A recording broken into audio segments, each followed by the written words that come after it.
की। विश्व में अगर सबसे क्रूरता नशा की बात की जाए तो हिटलर का नाम सबसे पहले आता है। जी हाँ, तानाशाह हिटलर का जीवन परिचय।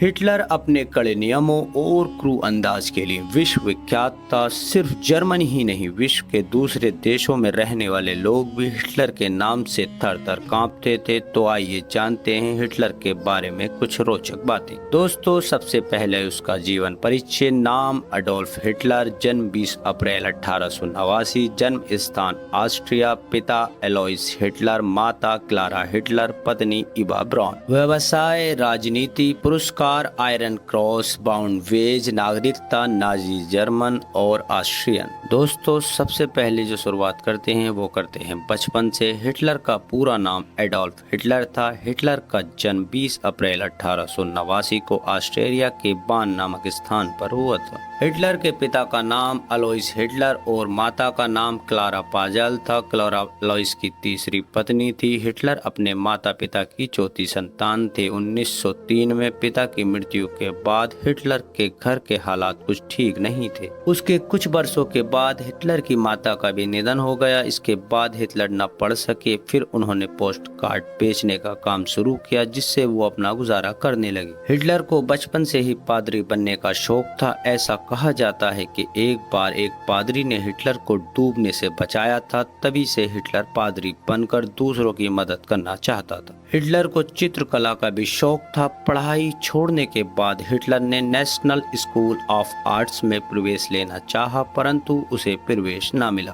हिटलर के बारे में एक बात और कही जाती है, उसे चॉकलेट बहुत पसंद थी। वो चॉकलेट का इतना बड़ा शौकीन था कि एक दिन में 1 किलो चॉकलेट खा जाता था। कम शिक्षा मिलने पर भी हिटलर इतना प्रभावशाली व्यक्ति था कि अपने भाषणों से लोगों को अपनी तरफ आकर्षित कर लिया करता था। हिटलर बचपन से ही जर्मन राष्ट्रवाद का प्रशंसक था। इस बात का फैसला हम इस बात से ही कर सकते हैं कि ऑस्ट्रिया में रहकर भी हिटलर जर्मनी का राष्ट्रगान गाता था। 1913 में हिटलर जर्मनी के म्यूनिख शहर में बस गया और उसने जर्मन सेना में भर्ती होने के लिए आवेदन भी कर दिया। 1914 में उसे जर्मन सेना में भर्ती कर लिया गया। प्रथम विश्व युद्ध में हिटलर के देश के प्रति समर्पण और देशभक्ति देखकर उसे कई पुरस्कार दिए गए, परंतु प्रथम विश्व युद्ध में जर्मनी के आत्मसमर्पण से हिटलर को बहुत दुख हुआ, जिसके लिए उसने जर्मनी के नेताओं और यहूदियों को जिम्मेदार ठहराया। यहूदियों के लिए नफरत। हिटलर के दिल में यहूदियों के लिए नफरत दिन ब दिन बढ़ती जा रही थी। इतनी नफरत होने के बावजूद भी हिटलर को एक यहूदी लड़की से प्यार हो गया था, परंतु वो कभी दिल की बात ना बता सका। 1918 में उसने नाजी दल की स्थापना की। इस दल का चिन्ह स्वास्तिक था और वो खुद को आर्य वंश का मानता था। इस दल में केवल उन लोगों को शामिल किया गया था जो यहूदियों से नफरत करते थे। इस दल का काम यहूदियों से काम करवाना और उनके अधिकारों को छीनना था। हिटलर के प्रभावशाली भाषणों और जर्मनी के बारे में सोचने के लिए अन्य दल भी उसके साथ शामिल होने लगे, जिससे हिटलर की पार्टी पूरे जर्मनी में प्रसिद्ध हो गई। अपनी पार्टी के तेजी से बढ़ते प्रचार और प्रचार से हिटलर ने 1923 में जर्मनी में विद्रोह कर दिया और तत्कालीन सरकार को गिराने की कोशिश की, पर वो असफल रहा और उसे राष्ट्रद्रोह के कारण जेल में डाल दिया गया। 1932 तक नाजी दल के सदस्यों की संख्या 230 हो चुकी थी, जिनकी मदद से उसने राष्ट्रपति का चुनाव लड़ा, परंतु वो हार गया। लेकिन 1933 के चांसलर के चुनाव में उसे सफलता मिली और वो जर्मनी का चांसलर बन गया और राष्ट्रपति की मृत्यु के बाद वो जर्मनी का राष्ट्रपति भी बन गया। राष्ट्रपति बनते ही उसने यहूदियों पर अत्याचार करने शुरू कर दिए। उसने 60 लाख से अधिक यहूदियों को मरवाकर उन्हें जला दिया। इसे इतिहास का सबसे बड़ा नरसंहार कहा जाता है। निर्दलीय इंसान था एडोल्फ हिटलर। हिटलर काफी तेज तर्रार, रूखे स्वभाव वाला एक निर्दलीय इंसान माना जाता है। उसे दूसरे विश्व युद्ध के लिए सबसे ज्यादा जिम्मेदार भी माना जाता है। हिटलर ने 6 साल में लगभग 60 लाख लाशें भिजवा दी थी। 1933 में जर्मनी की सत्ता पर जब एडोल्फ हिटलर काबिज हुआ था तो उसने वहां एक नस्लवादी साम्राज्य की स्थापना की थी। उसके साम्राज्य में यहूदियों को इस कदर नीचे गिरा दिया गया था कि उन्हें इंसानी नस्ल का हिस्सा नहीं माना गया।